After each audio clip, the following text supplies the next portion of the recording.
EFF slamming the State Capture Commission for handing over the final report days after it was initially expected to be delivered to President Cyril Ramaphosa. The party says it suspects that the delays might have allowed the altering of the report. Now, the EFF treasurer, that's the Treasurer General, Omphile Maotwe, joins me in studio to elaborate on their misgivings about this matter.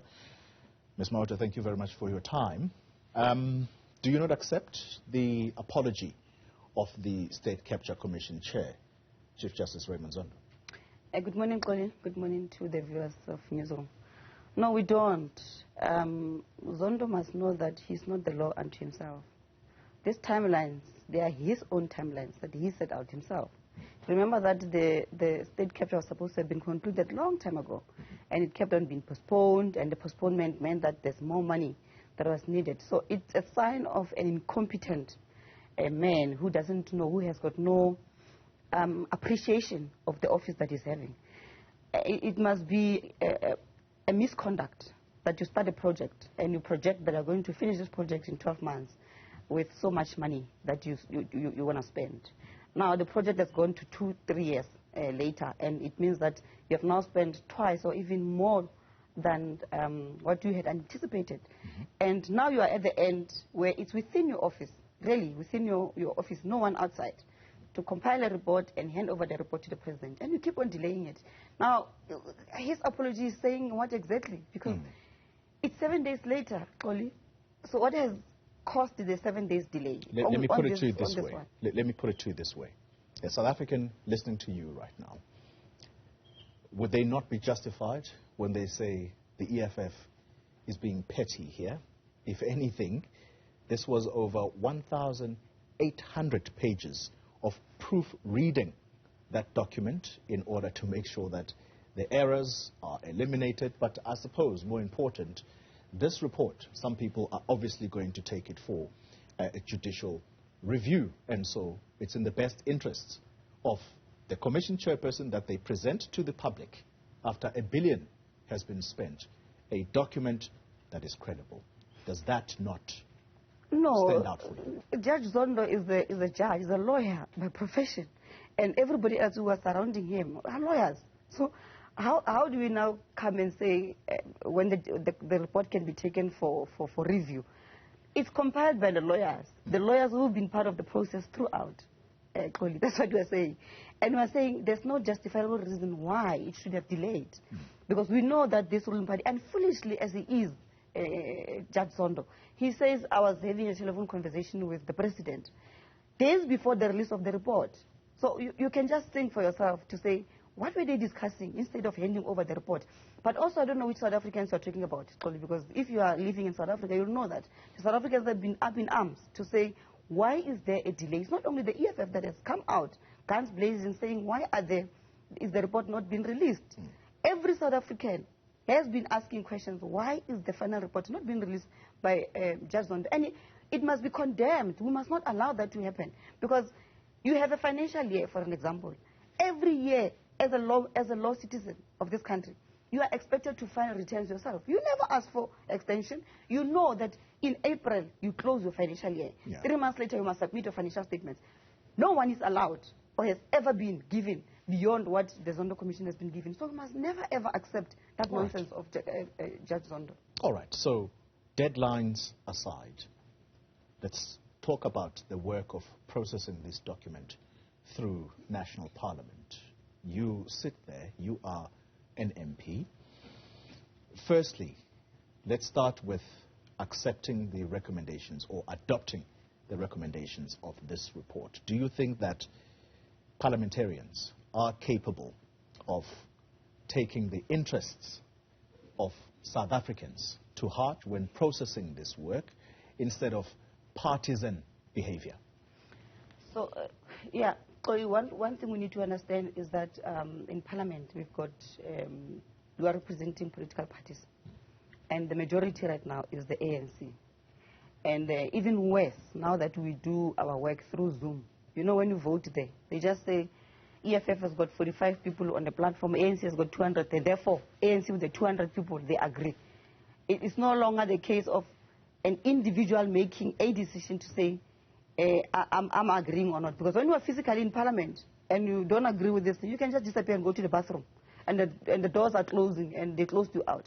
But in this case, it just counts the number of people that are on the visual platform and says, one person speaks and says, the ANC is at 214 and the ANC agrees. But also let's look at the recommendation. We know that the report was only released last night, so we have not gone through it. I mean, one volume is over 600 pages. But just the preliminary, what we've picked up already, is the report that says that the president must be, the recommendation that the president must be elected directly by the citizens. Where is that coming from? Why would Judge Zondo make that such a far-reaching recommendation? Is it the realization that the ANC will not be in power come 2024? Because the ANC, I mean, he himself was praising Ramaphosa, saying that the ANC wanted to vote for Ramaphosa. The people wanted to vote for Ramaphosa, not the ANC, not Jacob Zuma. But he forgets that in 2014, Zuma got 62%. 2019, Ramaphosa got 57%. 2021 now, the ANC is sitting at 53, 54%. Now, what nonsense is that? So he's fighting factional battles of the ANC, but we appreciate the fact that he and his handlers and the establishment have come to the realization that 2024 the ANC will not be a governing party of this country. But also, even if that was correct, that you elect a president directly, not via the ANC, how will that make the president not to be corrupt? Because it doesn't matter whether you come through the party or you come directly from the masses. If you are corrupt, you are corrupt. The problem with the party political system, Ms. Maotwe, possibly, I'm surmising. So you have a problem with it? I'm surmising here that possibly the justification is that the failure of the ANC to hold its deployee in government at the time, who was President Jacob Zuma, it means that South Africans effectively are shut out, and therefore the people who are going to hold this person accountable, the people who are going to recall this person from office, is the ANC. We can't, as members of South Africans, as taxpayers of this country, be beholden to a political party. Does that not make perfect sense to you? No, but the people voted for the ANC, so that the ANC can get the numbers that they got, and then the ANC forwarded the name of who must lead them in parliament. That is the essence of what it is. So and why so did you the are people, blaming the public for voting in the ANC? Of course. Why did you vote for a corrupt president? Because President Ramaphosa, we all knew that he's the presidential candidate of the ANC, and he went to campaign, by the way, not long ago, 2019, said, I'm going to create millions of jobs. Come 2021, after the people have voted, private sector must create. So that's the president that they voted for. They deserve what they're getting from Ramaphosa, because that's what they voted for.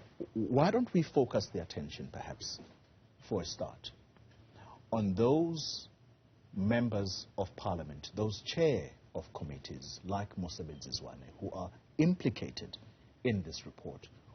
What are you going to do as MPs about their continued stay in parliament when such a report is going to be processed? Are they not conflicted? All of them are conflicted, starting from the president of this republic. There's a Phala farm gate scandal, big scandal, money laundering, kidnapping, bribing, torturing a domestic worker, GBV, right in the house of the president. We are holding President Ramaphosa accountable. When I walked in here, you were joking to Snawo saying, why is he misbehaving in parliament? It is our duty as members of parliament to hold the executive accountable. It does not matter who it is. Let's start with the president. Leave Mosebenzi Zwane. He's got no power, none whatsoever. He leads a committee. The president of the country, parliamentary chair. The president of the country, who's overseeing the entire millions of the people of this country, has got a bigger scandal in the history of democracy in South Africa. None of you are speaking about it. There's a video now. No, you can't say none of us are speaking about it. Okay, that's fine. You can't say. Instead, you should be saying, what are we doing in parliament to hold him to account? No, but you saw what the EFF is doing. You want us to repeat what we were doing. The first day we said to Ramaphosa that you're not going to speak here because there are allegations against you.